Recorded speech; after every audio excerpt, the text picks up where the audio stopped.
Good evening, and this is Trish Thomas-Mink. Welcome to my YouTube channel.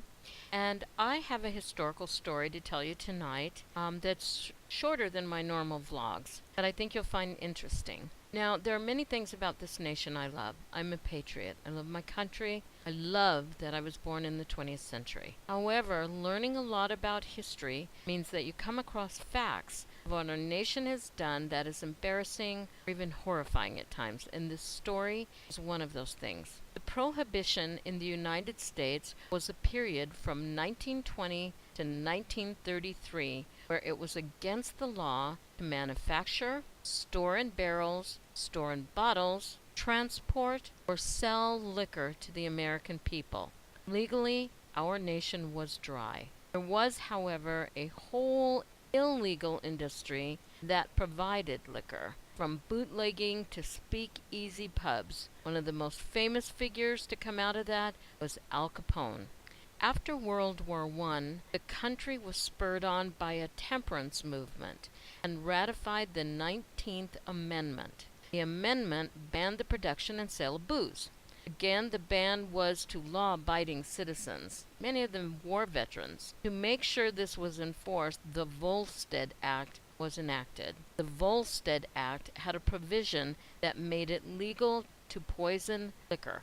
Government believed that this would deter people from drinking. Now here is the act in 3 parts. Number 1, prohibited drinking intoxicating beverages of any kind, all citizens. Number 2, regulated the manufacturing, storing, transporting, and sale of all liquor. Number 3, ensured a supply of alcohol and promised its use to scientific research and in the development of fuel, dye, and other lawful industries and practices, including religious rites. How they did this is they took regular drinking alcohol and added chemicals to it, like quinine and methyl alcohol, to make it industrial. It is a term called denatured alcohol. It was undrinkable at that point. Government actually gave manufacturers tax breaks if they denatured their booze. Now, on New Year's Day